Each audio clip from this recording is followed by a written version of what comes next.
Victory in ground warfare is about high-tech weaponry and big metal. It also depends on something much more down to earth, literally. The pick and the spade are every bit as important instruments of war as the rifle and the bayonet. Since the beginning of war, the military engineer has come to the rescue of commanders in need. He solves problems with ingenuity, intelligence, and innovation. From a medieval castle to a simple earth trench, from a ramp built up to a fortress wall to tunnels under an enemy's line, military engineering has delivered the ingredients for generals to command and control the battle.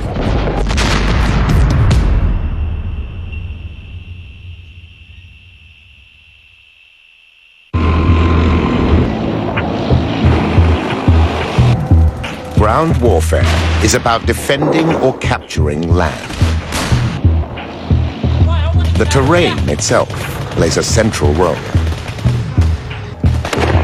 Both in attack and defense, a commander must use the landscape to his advantage. A principle that goes right back to ancient warfare. The legions of Rome operated in all kinds of terrain, and their engineers were some of the most successful in military history. It is the year 122 AD. On what is today the border between England and Scotland, the Roman Emperor Hadrian builds a wall to defend his empire's northern frontier. A construction with all the hallmarks of Roman engineering. It takes advantage of a natural rocky outcrop in the landscape. It's 118 kilometers long and reinforced with fortresses. A massive building project, but Hadrian has clear military objectives. If you have a long frontier and you don't have adequate number of people who can be deployed, then you build a wall, and that keeps the enemy out and it can be guarded at much less cost. Just as the Great Wall of China began more than 700 years earlier, Hadrian's Wall sends a powerful message to enemies, one that rams home the might of Imperial Rome. But engineering in warfare is as much about offensive measures as defensive walls. The Romans, like generations of soldiers that followed them, are expert at using the pick and shovel in attacking operations. If you have a wall, there's only 3 ways to get past it. You go over it, you go under it, or you go through it. And there's a science that will develop to do that. The Roman method of defeating defensive walls is famously seen in action at Masada in Israel.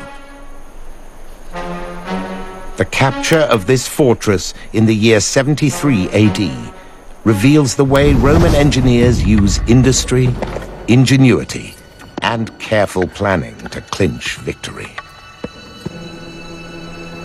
Masada has been chosen by Jewish rebels for their stand against the Romans because of its inaccessible location. Masada is an excellent example of an ancient fortification. In other words, taking a naturally very strong natural feature, this enormous mountain really behind me, and then fortifying it. A great piece of defendable terrain, giving a huge height advantage to the rebels. But Roman engineers examine the landscape, searching for weaknesses in the rebels' position, and devise a plan to defeat them. The only way that the Romans could really get to grips with the defenders at Masada was by constructing an enormous assault ramp. Before building their assault ramp, they first need to choose a suitable location. They identify the one chink in Masada's armor, a natural spur of land on the western side of the fortress that the Romans reckon can be the basis of their ramp. Even so, they still have to construct a ramp more than 200 meters in length.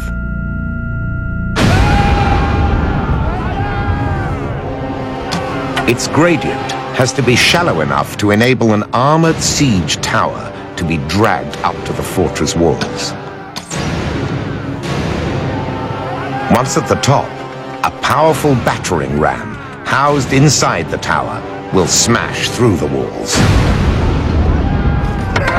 Roman artillery will continually rake the tops of the walls with stone shot to protect the ramp construction teams.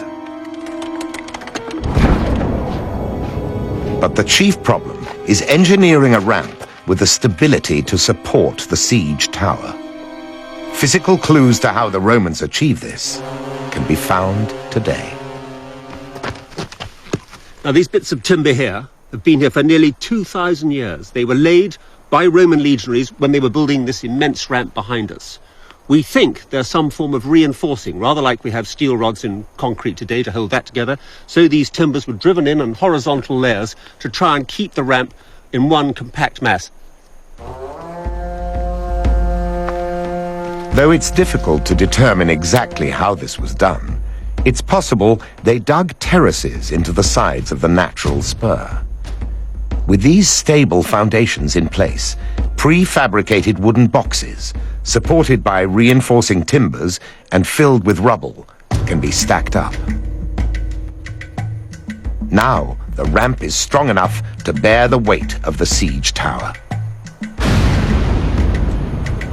Roman engineering neutralizes Masada's height advantage, and the attack on the walls also exploits a flaw in the design of this mountain fortress.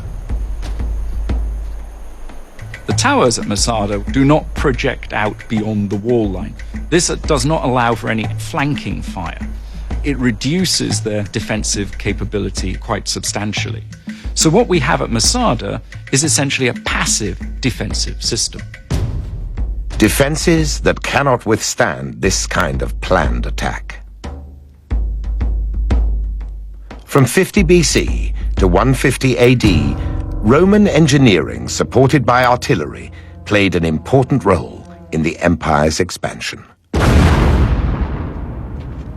Many centuries will pass before defenses come up with an effective counter to the systematic siege operation. The Middle East in the year 1188.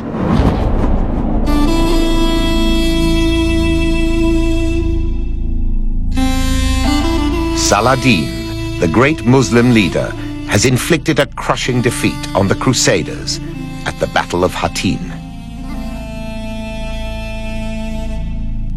But to take control of the Holy Lands, Saladin needs next to drive them from castles such as Crac de Chevalier in today's Syria. These castles allow the Crusaders to maintain a foothold in the region. What happened in the second half of the 12th century and the first half of the 13th century is that these castles became much more massive. The whole structure tended to become taller, bigger, broader.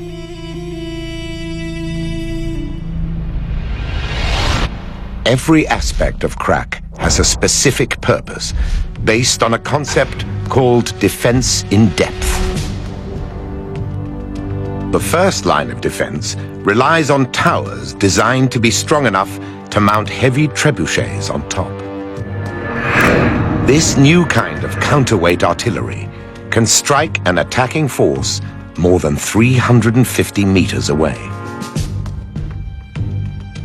More than this, these towers deliberately project outwards, enabling lines of fire to both the front and flanks. The castle engineers want to build in more than a single defensive system. Here, one of the ways they do this is through concentric walls. Concentric walls on a castle mean an outer defense and an inner defense. And you can, in fact, have an outer, a middle, and an inner. You can take this thing quite a long way. It gives you defense in depth. Defense in depth also relied on defense in height. One of the vital features of concentric design is that your inner fortifications, your inner line of wall, has to be higher than your outer, so that if the enemy does take the outer wall, they cannot use it as a fortification for themselves. They are completely overlooked by archers and defenders on the inner wall. But if the worst happens and the entrance is breached, this type of castle had fallback lines of defense. At Krak, the passageway into the castle is engineered to provide a series of killing zones. With the aid of a paintball gun, David Nicole will show how. The man in the crash helmet represents an attacking soldier who's broken into the castle. He will be Nicole's target. Advancing up the passageway, the attacker is going to be exposed through openings known as murder holes. It's directly above the main entrance passageway, which runs beneath us from the main gate to the interior of the castle. Right.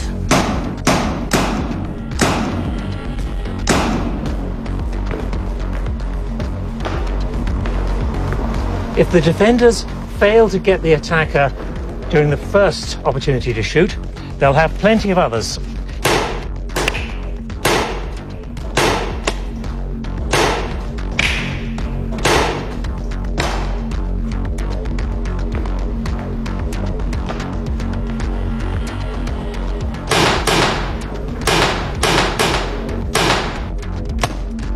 If I haven't stopped them then, I have one last chance. These murder holes demonstrate how multiple defensive positions are the core of these castles' designs. And they prove themselves in battle. In 1188, the Crusaders at Krak successfully beat off the attack from Saladin. Defense in depth will be an important part of military engineering right up until the present day. In the fast-moving battles of modern war, there is often no time for the building of fortifications. Yet the defensive principles of Crusader castles still apply. This is Iraq in 2004, the fight for Fallujah. US Marines are coming under heavy fire from Iraqi insurgents. Get on the roof! Both sides improvise as the battle develops. What's gonna happen? M16s, 240. We're gonna pop up. We're gonna do 5 seconds of suppression. Ready, set, go, hose up.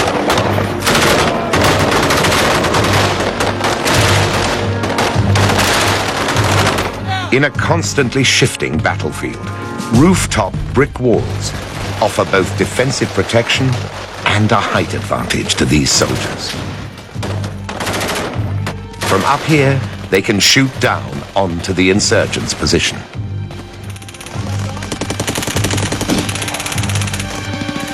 But Fallujah's buildings give advantages to both sides. Every single street is effectively its own fortress dominated by its own miniature castles of rubble or whatever. So from a command and control point of view, it makes it incredibly difficult. Command and control is key to success in battle. And the course of military history has shown that it's affected by many factors. Terrain is one. The impact of innovations in weaponry is another. In the 14th century, the advent of gunpowder artillery would transform the way battles were fought. Military engineers had to adapt to this powerful new threat. 1480, southeastern Europe, the island of Rhodes, today part of Greece. An army of Ottoman Turks bombards the fortress of Rhodes with the most powerful gunpowder artillery the world had ever seen. Medieval walls are not constructed to withstand this kind of attack. A small force of Christian Hospitaller knights hold firm against the Muslim onslaught. After a brutal siege lasting 2 months, the Ottomans withdraw. The Hospitallers prevail, but only just. And their leader, Pierre d'Aubusson, knows the Ottomans will be back. D'Aubusson is an early witness to what heavy artillery can do to medieval stone walls. He realizes that Rhodes' defenses need to be re-engineered. Pretty much the next morning, Pierre d'Aubusson gets up and says, whoops, we didn't win because our walls were invulnerable. And so he starts to rebuild them. They rethink the whole principles of fortification. No longer do they feel that tall, thin walls will be effective against gunpowder weapons. Walls are increased from 2.5 meters to 8 meters width. And a new defensive feature appears, called a bastion. It's a massive fortification that projects out from the main wall, enabling more lines of fire against attackers. Several bastions are built on roads, each one a kind of giant gun turret, bristling with cannon. The guns had become so big and so powerful, 18, 20 tons, 12, 14 feet, that the Hospitallers had to build their own firing platforms, these enormous platforms, just to counter the recoil of them. These gun platforms are just one example of how they plan to deal with the next Ottoman attack. It's kind of odd. You walk around the walls of Rhodes and you don't see anything that is the same as another feature. It's almost as if they're experimenting with everything that anybody thinks of that might preserve the city from the guns of the Ottoman Turks. And this freestanding wall, called an outwork, is one of a number created by d'Aubusson during his widening of the moat to provide additional defensive barriers. Instead of just digging 50 meters of moat, he leaves this outerwork in the middle of the moat. Now the attackers have to go down one side of the moat, defeat the outerwork, go down the other side of the moat, and now they get to attack the walls. In June 1522, the Ottomans are back. Tens of thousands of soldiers, led by their Sultan, Suleiman the Magnificent, lay siege to the fortress. Facing them, a Hospitaller force of barely 6,000. I don't think that anything like the 1522 siege had been seen in warfare ever before. Wave after wave of Ottoman assaults break upon the newly strengthened walls of Rhodes. The Knights Hospitaller would kill 1,000, and they'd look up, and there'd still be 20,000 because another 1,000 had arrived from Turkey. There's one eyewitness, Jacques de Bourbon, and he talks about the blood being so thick on the ground, so many Ottomans being killed, that you can't see actual dirt. It's just blood. Though the Ottomans lose thousands trying to crack Rhodes' new defenses, their attacks keep coming. After 6 months of siege, the Hospitallers get to a point where their own losses force them to surrender. In the end, Suleiman the Magnificent, the one who wins, this young sultan, admits to the Hospitallers that he had lost 103,000 men to take Rhodes, and that he'd gladly lose 103,000 more. Despite the Hospitallers' defeat, the strength of Rhodes' defensive engineering innovations had been vividly demonstrated. Pretty soon, all throughout Europe and all throughout the Middle East, people are building forts just like the Hospitallers had built in Rhodes. Rhodes is part of an explosion of ideas on how to combat gunpowder artillery. In Italy, engineers build star-shaped fortresses with triangular bastions designed to give defensive crossfire. Defensive engineering will soon reach a new level of sophistication. 1698, Eastern France. Construction is underway on a fortress that represents the zenith of defensive design, Neuf-Brissac.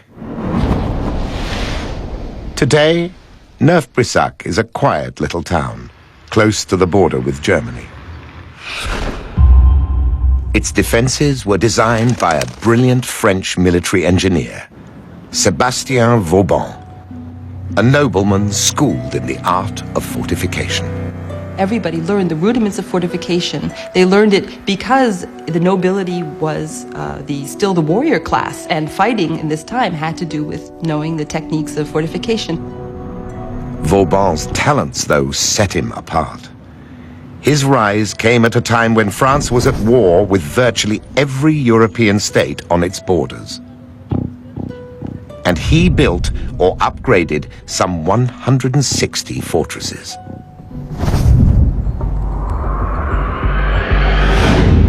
At the core of his defensive engineering is the Italian star fortress design.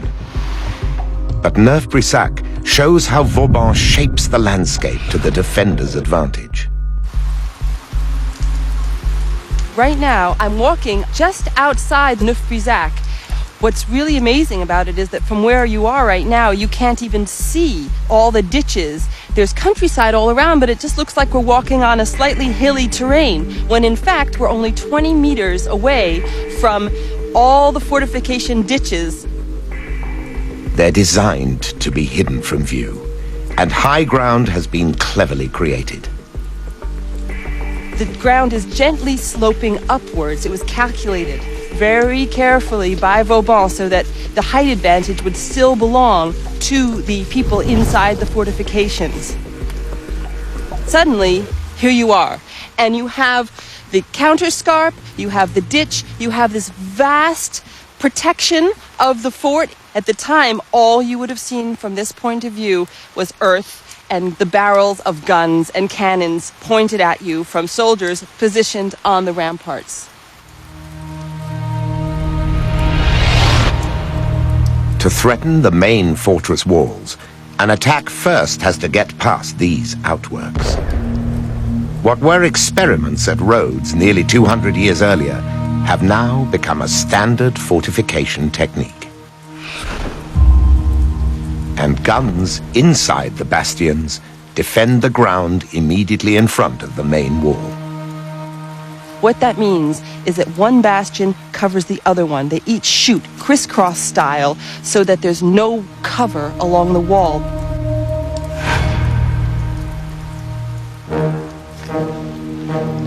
From inside a bastion, it's possible to see what these structures give the defenders. Any attackers down here in the ditch can be caught in a killing zone. Though Neuf-Brissac is never tested in battle, many fortresses built on Vauban's model are. And not just in France.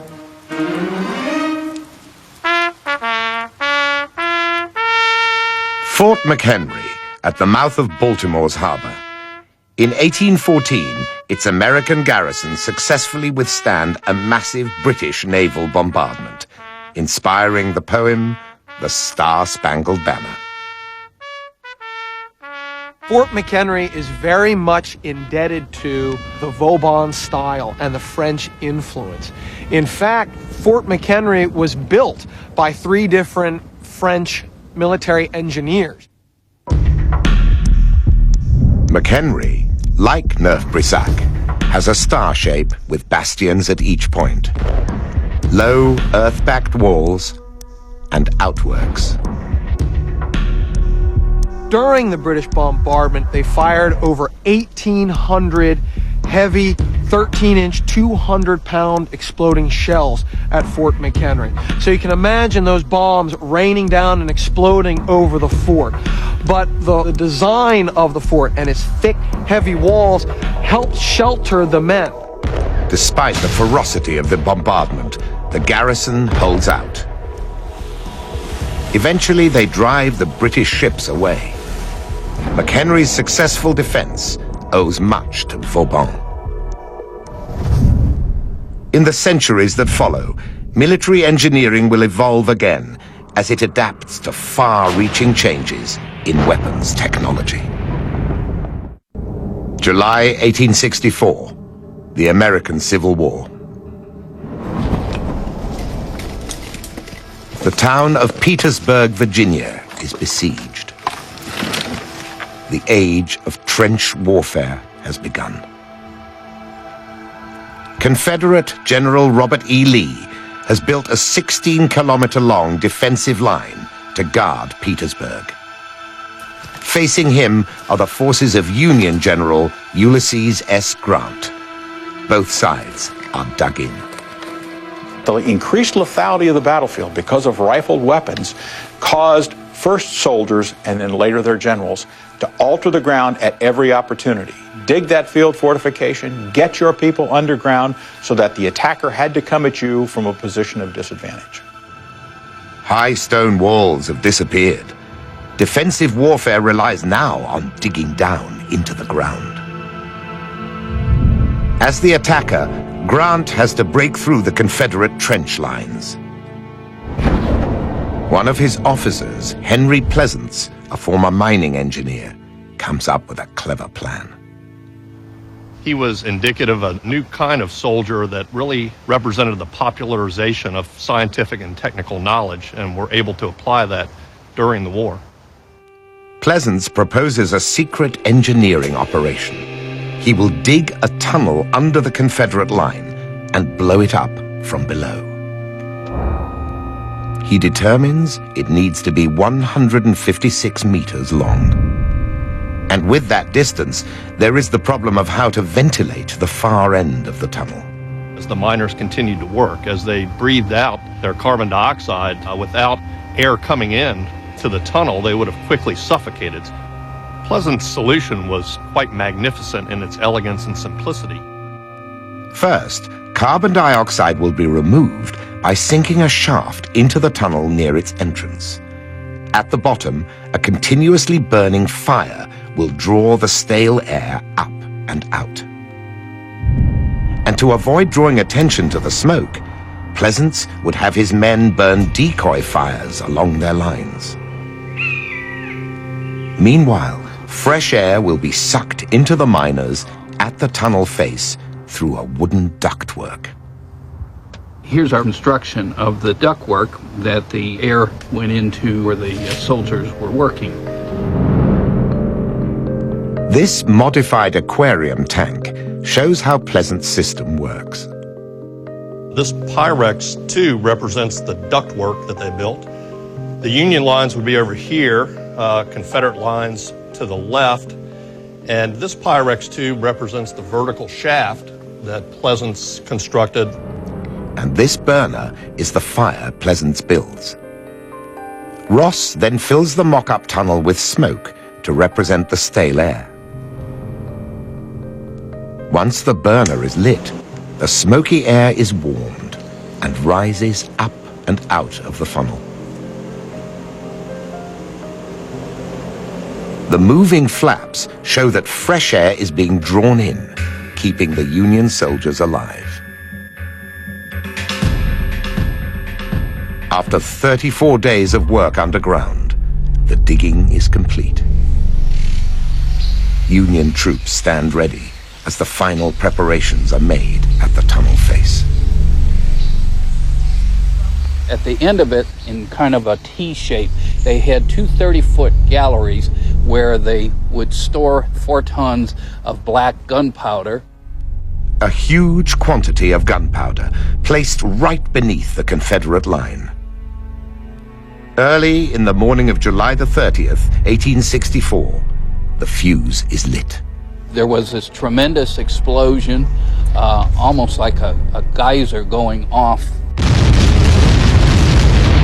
Body parts, wagon wheels, cannons, huge pieces of dirt the size of a house began to rain down The Confederate lines that had stood seconds before were now obliterated, and what was left was an enormous crater.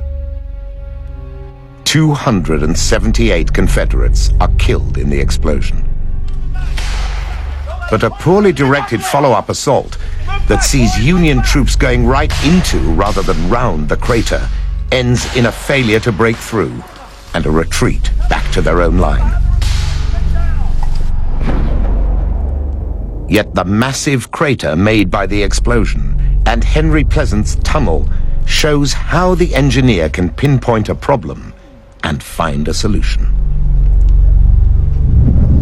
Barely 50 years later, this kind of underground operation will be taken onto a whole new level. Spring 1916, World War I. The Verdun battlefield in France. German and French armies are locked in a bitter struggle. Both sides dig tunnels under the strategically important hill of Vauquois. Simon Pepper, a historian of military architecture, has come to investigate. This is an entrance to one of the tunnels on the French side.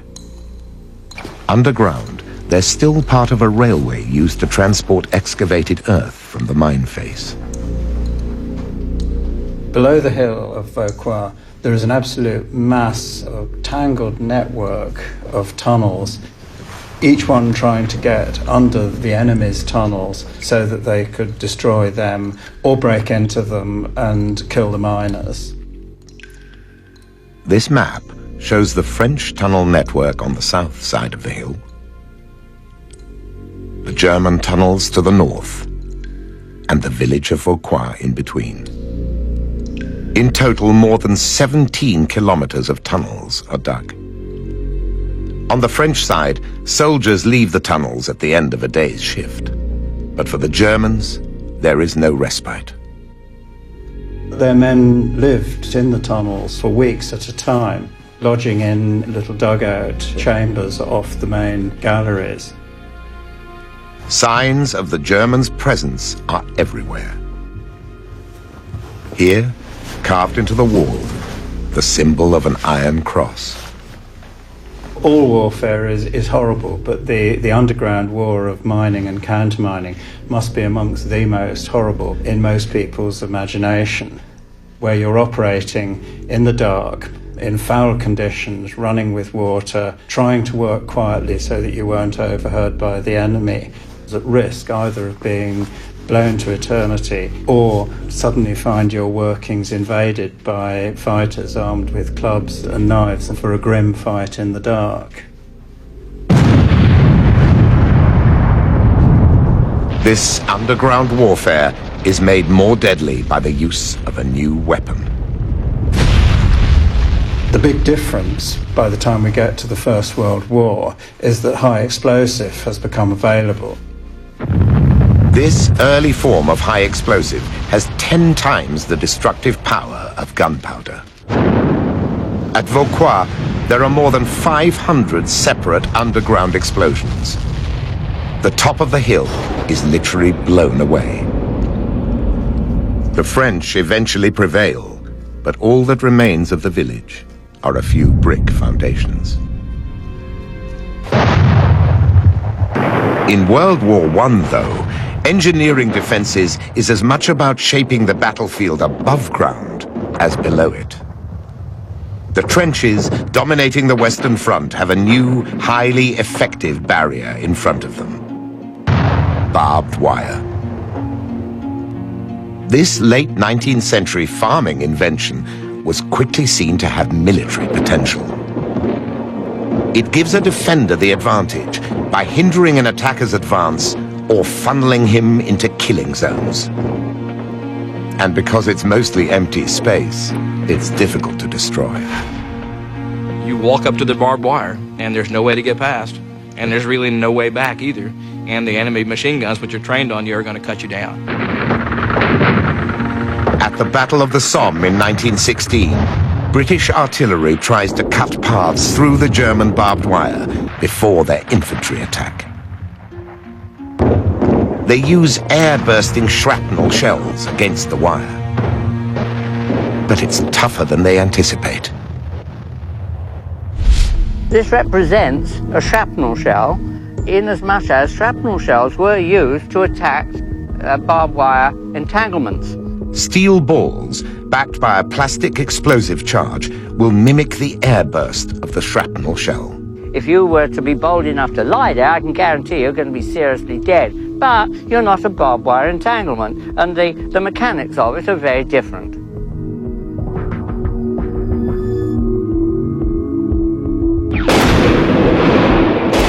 It explodes barely a meter above the wire.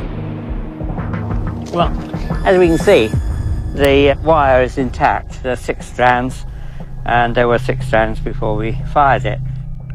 The explosive has penetrated the wood, but done little damage to the barbed wire. And this is what the British infantry found to their cost when they attacked the German lines at the Somme. On the northern sectors of the battlefield, perhaps about 2/3 of the battlefield, the barbed wire was not cut. Barbed wire was perhaps the most crucial element in predicting the outcome of a battle. Yet barbed wire was not the only engineering innovation of World War I. For the defense of some strategically important towns in France, new kinds of fortresses are built.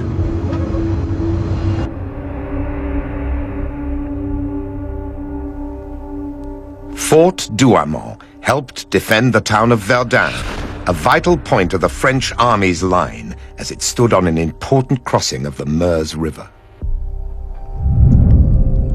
Douaumont's design is a response to the now increased power and range of artillery.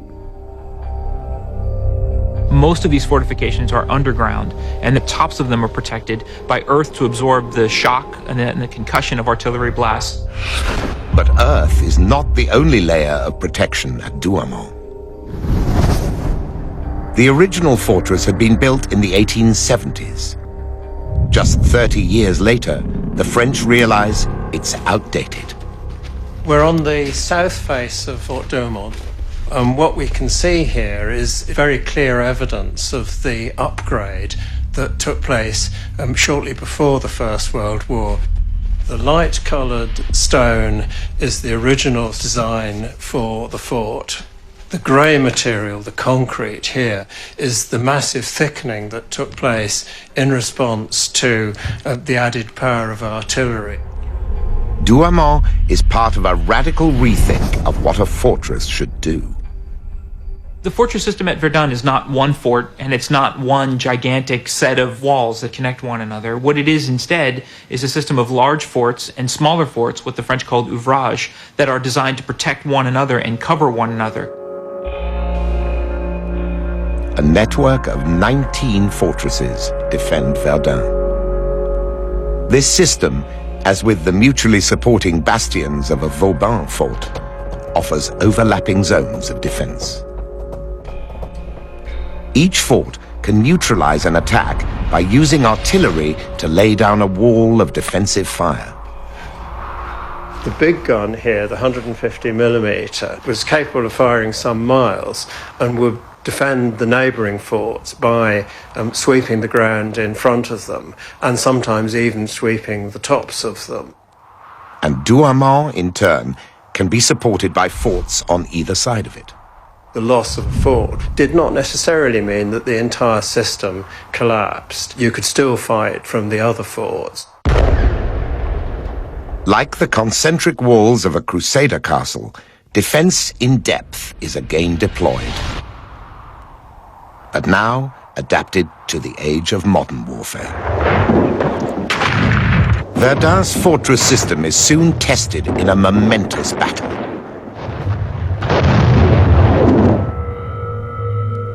At first, the Germans seem to be winning. They attack in February 1916, and by early March, Douaumont has been captured. In June, Fort Vaux falls as well. But the other French forts do their job. While two of the major forts fall, Douaumont is the largest of the forts by far, the system itself holds, and as a result the Germans don't get into Verdun and they can't cross the Meuse River in force. Douaumont is recaptured by French forces in October, and they eventually win the Battle of Verdun. Success that influences their generals after the war as they try to fortify France against future attacks. After the war, the idea was to extend these fortifications along the border to protect the country against a new kind of attack.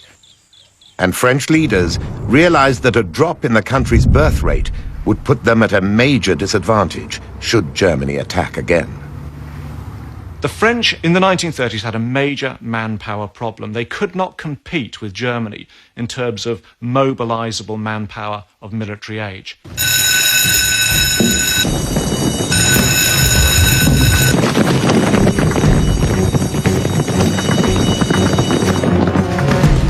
Their solution is the Maginot Line.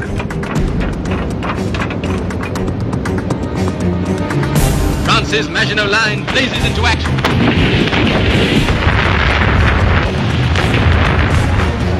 It has similarities with Verdun's defensive system.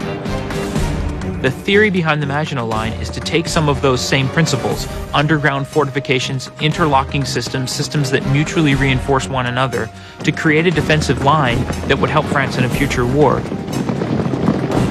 French military planners thought command and control could be achieved with this method of defense.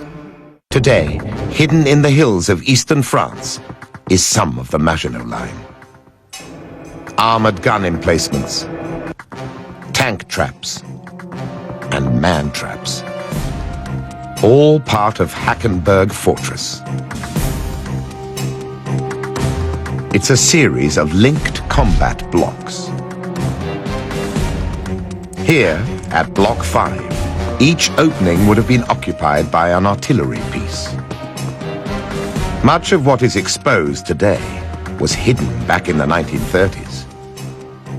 Camouflaged observation turrets were just one feature of Hackenberg. By the standards of the time, the Maginot Line was really incredibly sophisticated. They were using all the technologies that could be used at that time. I mean, revolving turrets with a high rate of fire. An electrically powered gun turret has been restored. It houses cannon that would rise up, shoot several shots, then disappear from view. Underground, Hackenberg's extent is revealed. 10 kilometers of tunnels, served by their very own train. Designed to be self-sufficient if the electricity is cut, diesel engines can generate power for the combat blocks. Every part of the Maginot Line is made as strong as possible. The defensive is supreme, i.e. it's far better to sit in your defences and smash the enemy to pieces as he attacks you, rather than move out of those defences and be the people who are doing the dying. When World War II comes, though, warfare has moved on. German generals know they cannot command the battlefield by a direct attack on the Maginot Line, but exploit the drawbacks of these static defences. And it's hardly surprising that when they launched their major attack against France in 1940, that they would not do so in northeastern France, which was very well defended, but rather through Belgium, which was a lot more weakly defended. The Maginot Line did its job. The Germans did not attack it in 1940. They went around it because they respected the power of the Maginot Line. Speed and mobility are the keys to their success, making the Maginot Line obsolete. Blitzkrieg, rapid armored thrusts, combined with the devastating impact the warplane now brings to battle, enables a German advance through Belgium, exposing a vulnerable section of the French frontier. Despite this experience, the Germans fall victim to the same limitations of static defense with their Atlantic Wall. Huge, concrete defenses had been built along the coast of Western Europe. But on D-Day in 1944, the Allies overcome them. When you try to rely upon static defences to defend great long frontiers, really, you're never going to achieve the densities of strength that you need to stop an enemy anywhere. The enemy's always got the initiative. He can decide where to attack, in what strength to attack, to what purpose to attack. Since World War II, success in warfare has increasingly depended on mobility, a commander's capacity to rapidly adapt and sometimes change the battlefield environment. And so, in the global conflicts of the 21st century, the skills of the military engineer are more important than ever. Generals needing command and control rely on them to help gain offensive or defensive advantage. Here, British engineers erect temporary fortifications at Bagram Air Base, Afghanistan, preparing the ground for the arrival of new troops. And just as Roman legionaries shaped the landscape at Masada 2,000 years ago, so today, modern soldiers still use the pick and shovel to mold the terrain as they engineer the ground for war.